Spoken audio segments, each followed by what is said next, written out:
이제 오늘 이 사사기 18장은 어쩌면 그 시대를 관통하는 굉장히 중요한 신학적 진단입니다.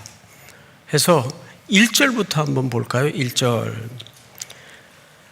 그때에 이스라엘에 왕이 없었고, 이 짧은 한 문장은 사실상 사사기 전체를 관통하는 중요한 주제입니다. 마지막 장 마지막 절도 이 문장으로 끝이 나요. 그때 이스라엘에 왕이 없으므로 후렴구는 아시는 것처럼 사람들이 각기 자기 소견에 옳은 대로 행했다. 이것이 큰 명제입니다. 자, 그런데 도대체 이스라엘에 왕이 없었다는 말이 왕의 제도가 없었다는 말로 들릴 수가 있어요. 그런데 이스라엘은 한 번도 왕이 없었던 적이 없습니다. 언제나 하나님이 왕이셨어요. 그런데 성경 기자는 왜 이렇게 곳곳마다 이 문장을 깔아 놓았을까요? 이유는 하나입니다.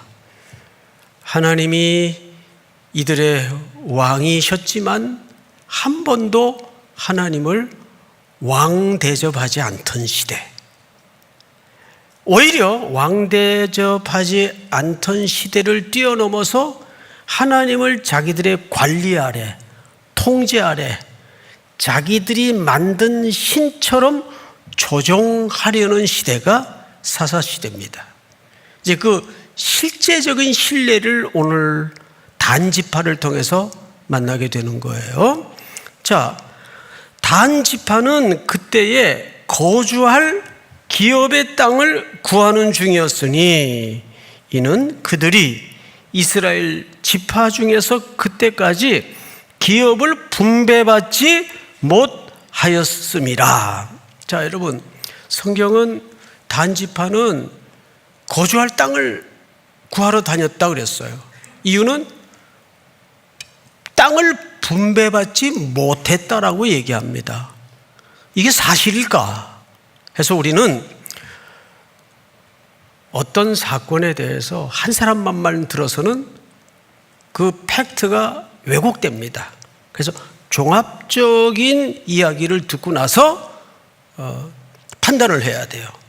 이 기록만 봐서는 이 기록이 조금 불온한 느낌이 듭니다. 해서 정말 그랬을까? 정말 단지파는 땅을 분배받지 못했을까? 여러분, 여호수아서 19장을 좀 띄워주실까요?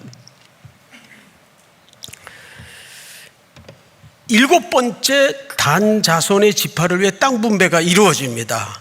7번째로 단 자손의 지파를 위하여 그들의 가족대로 제비를 뽑았으니 그들의 기업의 지역은 소라와 에스다올과 이르세메스와 사할 랍빈과 아얄론과 이들라와.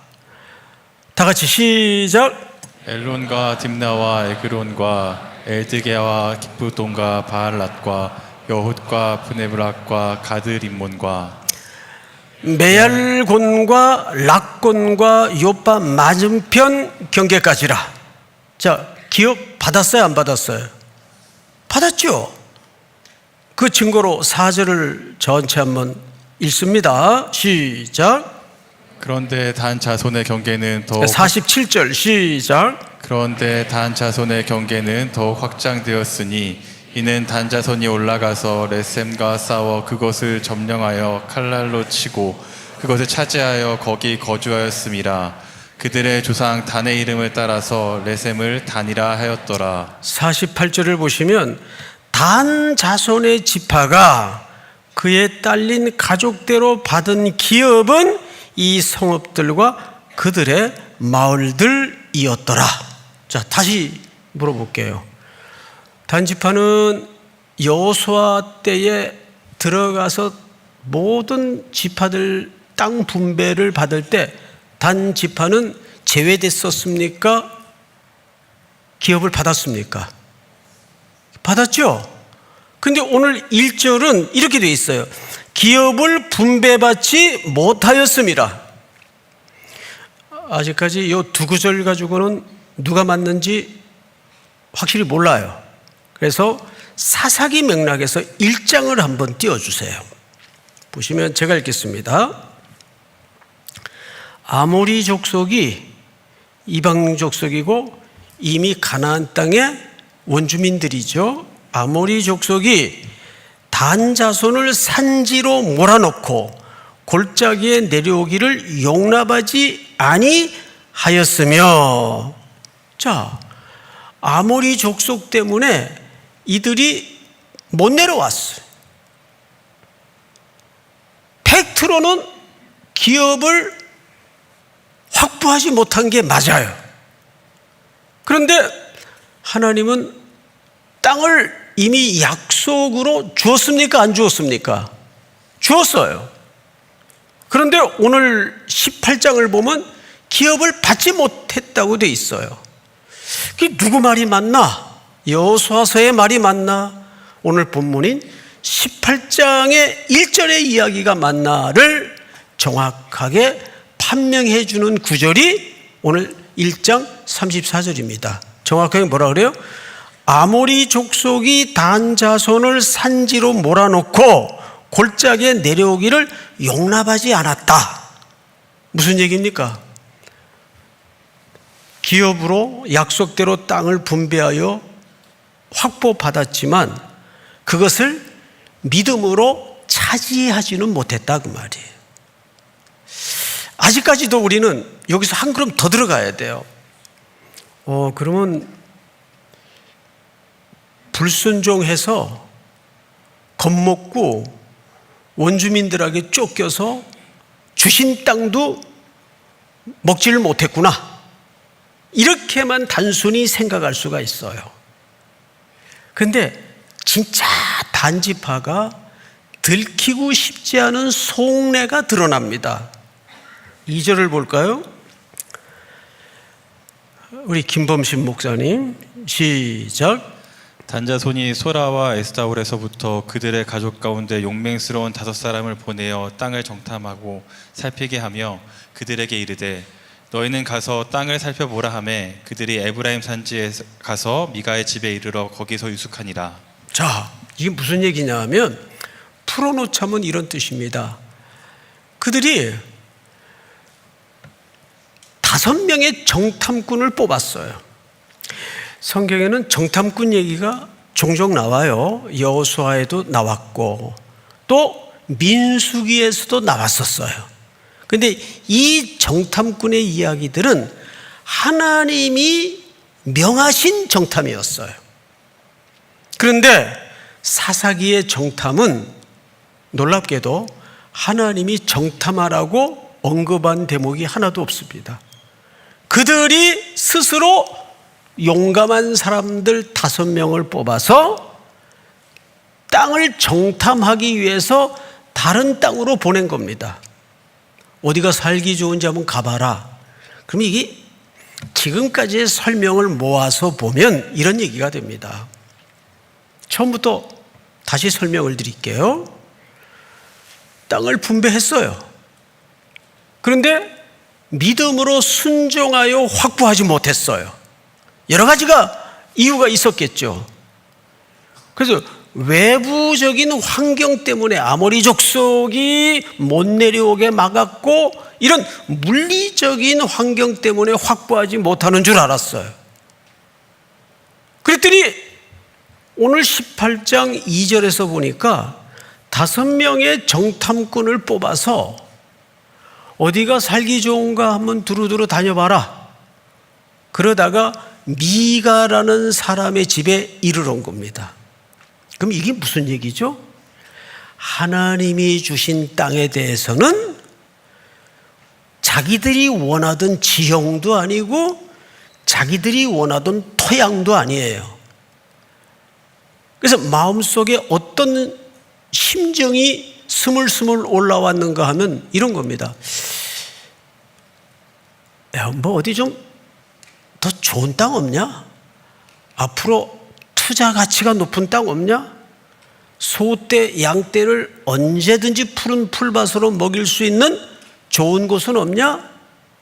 해서 정탐꾼을 뽑아서 두루 다니게 하다가 미가라는 사람의 집에 이르러 온 겁니다. 자, 여러분, 이게 무슨 얘기죠? 첫 번째, 오늘 첫 번째 주제가 뭐냐 하면 하나님이 주신 분깃을 온전한 복으로 받아들이지 못했다는 뜻입니다. 더 좋은 땅, 더 넓은 땅.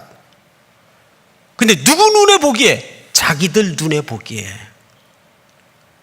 하나님이 주신 분깃을 하나님의 복으로 볼 수 있었어야 되는데 그게 뭐 편한 말로 성이 안 차는 거예요. 이것 말고 더 좋은 거 없냐 해서 헤매고 돌아다니기 시작하다가 미가라는 사람의 집에 이른 겁니다. 거기서 고용된 제사장 하나를 만나요. 미가라는 사람은 웃기는 사람이에요.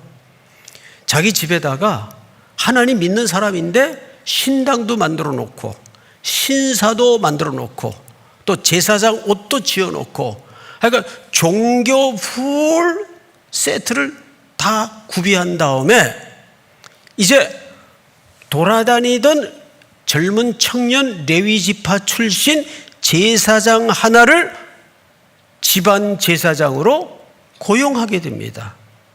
그러니까 너는 여기서 내가 연봉 많이 줄 테니까 어디 헤매고 돌아다니지 말고 우리 가정을 위해서 복을 빌라.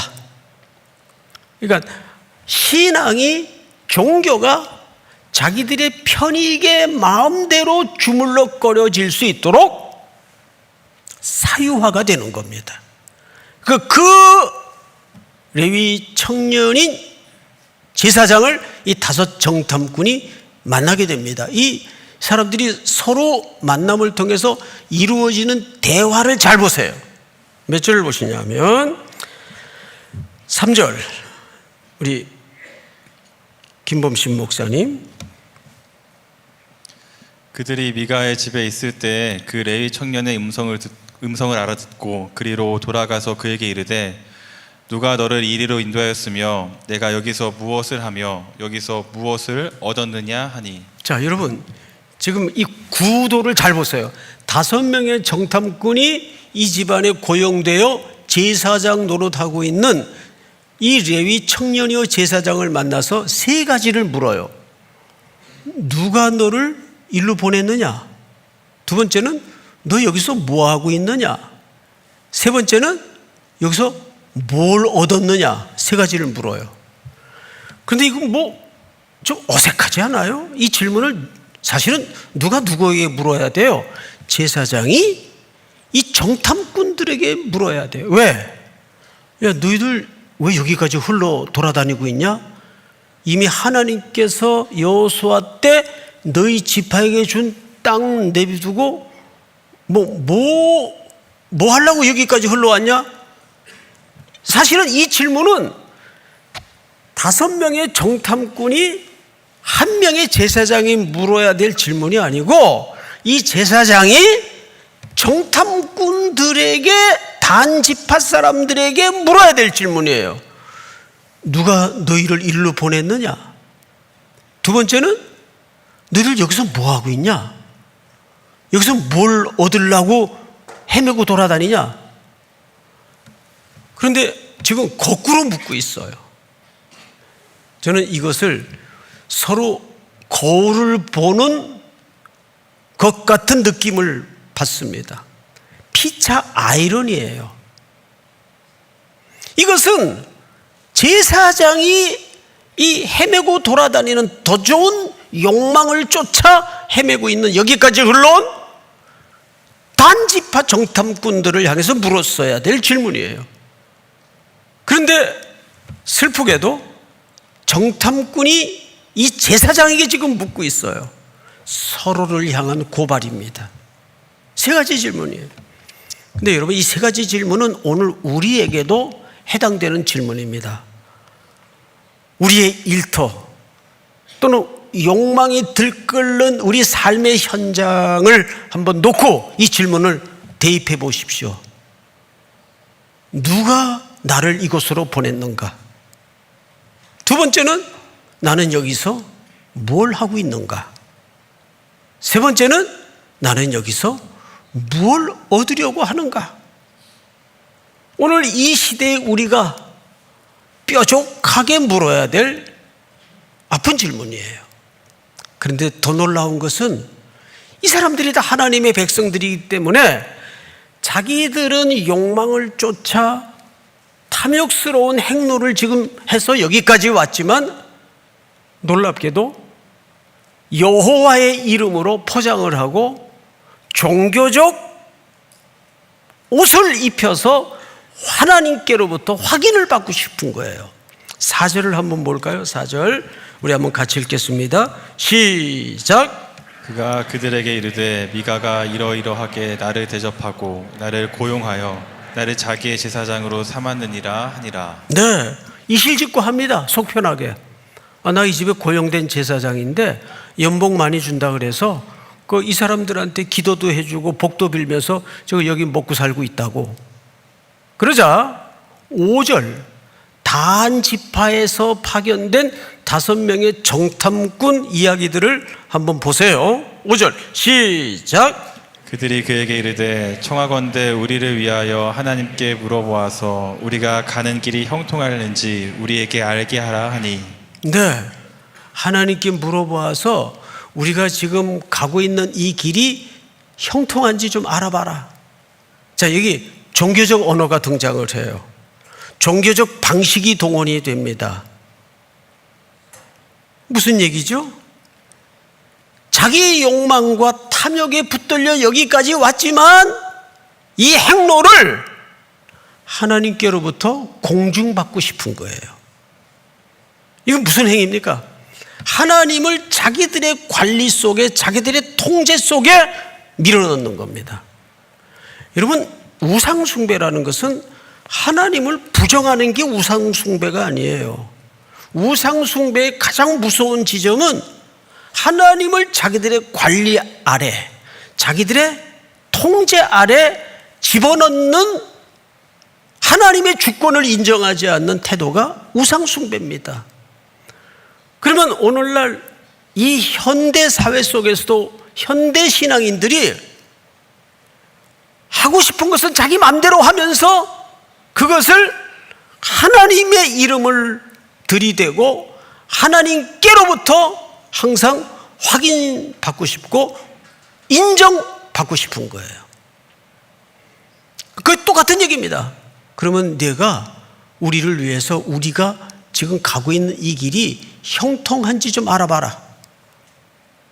5절을 다시 한번 큰 소리로 전체가 읽겠습니다. 5절 시작. 그들이 그에게 이르되 청하건대 우리를 위하여 하나님께 물어보아서 우리가 가는 길이 형통하는지 우리에게 알게 하라 하니. 네.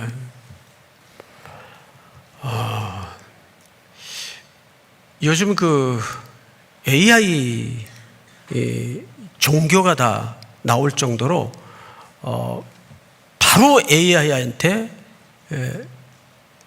유료 버전에다 집어넣으면 더 빨라요. 그리고 더 풍성한 대답이 나와요.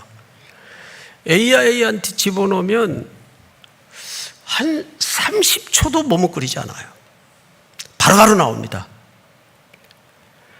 우리는 기도든지 예배든지 우리의 구함이든지 자세하게 해집어 보면 우리가 요즘 AI 종교인들처럼 살고 있지는 않는가? 구하는 대로 하나님이 응답해 주시기를 바라는 패턴으로 살아가고 있지는 않는가? 한번 깊이 돌아봐야 됩니다. 제가 가끔 손석희 씨가 진행하는 질문들이라는 프로를 봐요. 거기에 얼마 전에 요즘 가장 핫한 소설가 중에 김애란 씨라는 분이 대담자로 나왔습니다. 그 두 분이 대화를 하다가 AI가 주제가 됐어요. AI가 할 수 없는 일이 뭐라고 생각을 하십니까? 김혜란 그 소설가가 그런 얘기를 하더라고요. AI가 할 수 없는 일이 있다. 망설임, 머뭇거림, 주저함, 이거 AI가 못한다.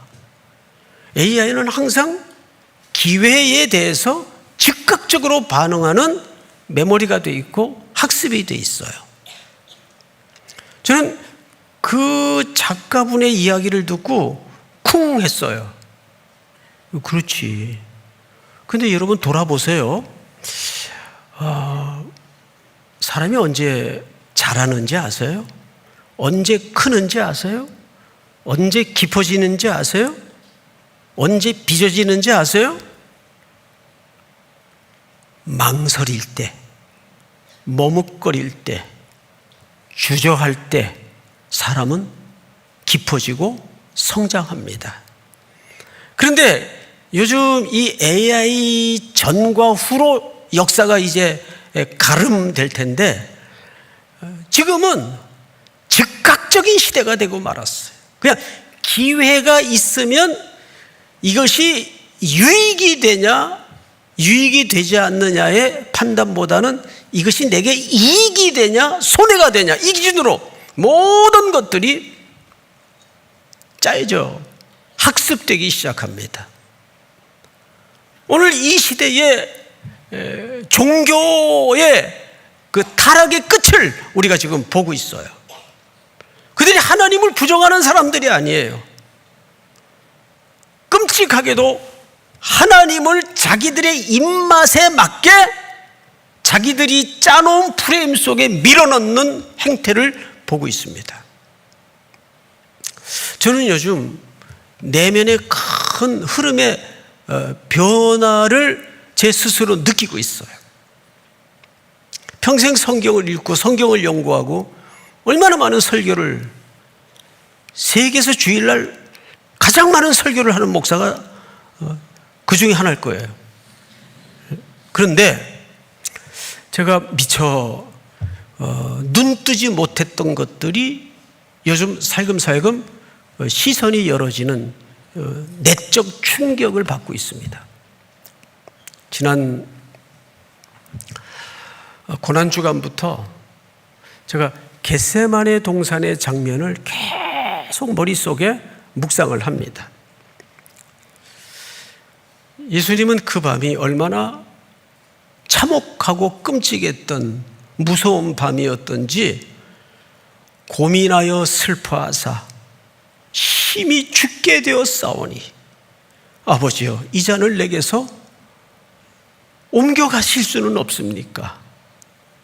그 아버지께서 준비해 놓으신 인류 구원을 위한 마셔야 될 독배가 얼마나 무서웠던지 피하고 싶었던 일이었는지 참혹한 밤을 깊은 어둠과 고독 속에서 땀방울이 핏방울이 되어 떨어지도록까지 혹독하게 기도하고 있을 때 3번씩 와서 확인을 했는데도 제자라는 사람들은 쿨쿨 잠에 떨어져 있었어요.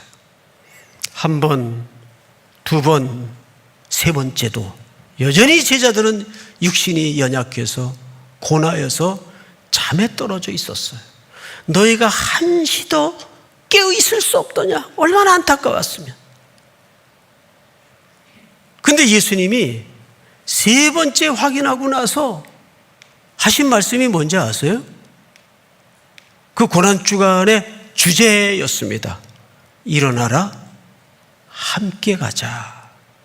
저는 여기서 좀 덜커덩했어요. 이해가 잘 안 됐단 말이에요. 아니 이런 무지랭이 같은 아무 도움도 안 되고 쓸모짝 없는 이 제자들을 향해서 3번씩이나 스승의 고통에 동참하지 못하고 잠에 떨어졌던 이 바보 같은 녀석들을 뭐 쓸모 있다고, 뭐 도움이 된다고 일어나라 함께 가자 그랬을까? 그 대목에서 좀 덜컹거렸어요. 왜 그랬지? 그러다가 저는 하나님의 심정에서 그 말씀을 다시 보게 됐어요. 그리고 어릴 적에 아픈 기억 하나가 떠올랐습니다. 제가 어릴 때 어머님이 평화시장에서 옷 장사를 하고 있었어요. 어머니 직접 디자인도 하시고, 그래서 그걸 또 어린 저한테 물어보기도 하시고 옷가게를 하셨어요. 통행금지가 있을 때입니다. 그런데 그 평화시장에 큰 불이 났어요. 긴급 뉴스로 막 나오니까 어머님이 얼마나 놀랬겠습니까? 근데 그 당시 모든 장사하는 분들은 자기 자본 갖고 하는 분들이 없어요. 전부 남의 돈 빌려서 물건 싸가지고 쟁여놓고 이렇게 장사를 했는데 그 옷인이 얼마나 불이 잘 탔겠어요. 옷감이. 그러니까 어머니가 당황스러우시니까 자고 있던 어린 저를 흔들어 깨우셨어요. 아버님은 제가 한없이 어릴 때 돌아가셨고 저를 흔들어 깨웠어요. 그 잠결에 일어났더니 엄마 얼굴이 사색이 돼가지고 태근아 일어나라 함께 가자. 그래서 잠도 들 깬 채로 엄마 손에 붙들려서 그냥 뛰다 걷다 그 평화시장 청계천 근처까지 가보니까 하늘이 빨갛게 불이 한없이 타고 있어요.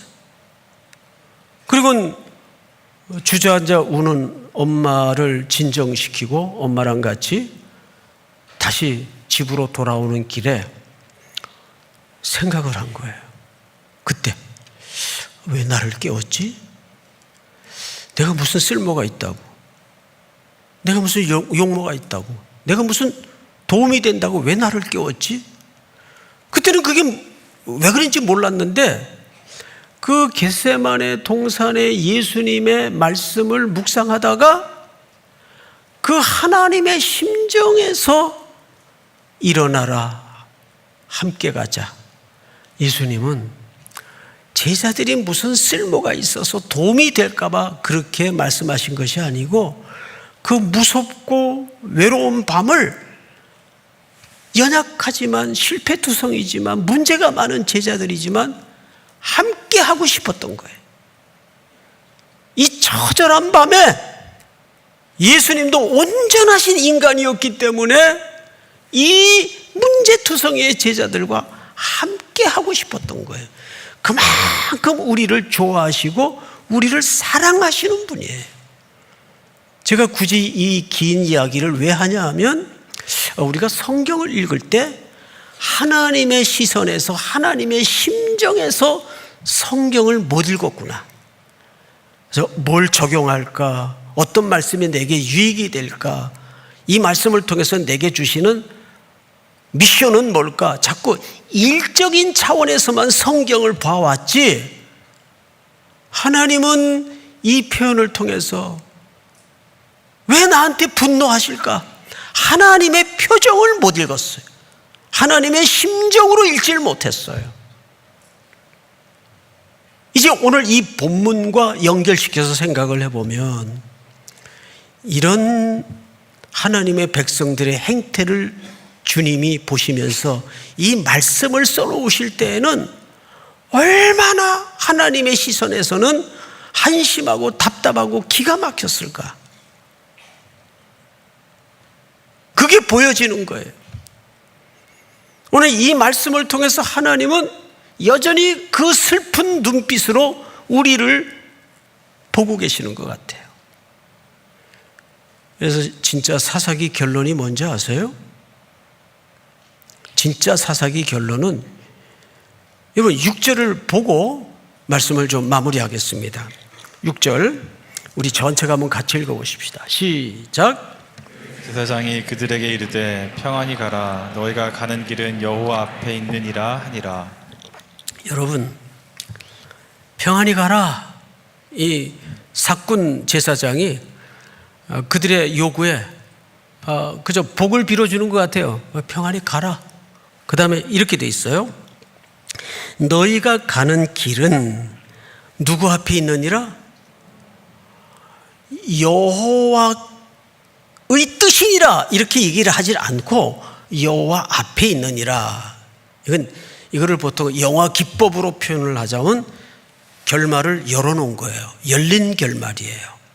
너희 가는 길이 맞다면 하나님이 네 길을 형통케 평안케 하실 것이지만 그 길이 하나님과 상관없는 너희 욕망을 따라 쫓는 길이라면 둘 다 하나님 앞에 있을 것이다.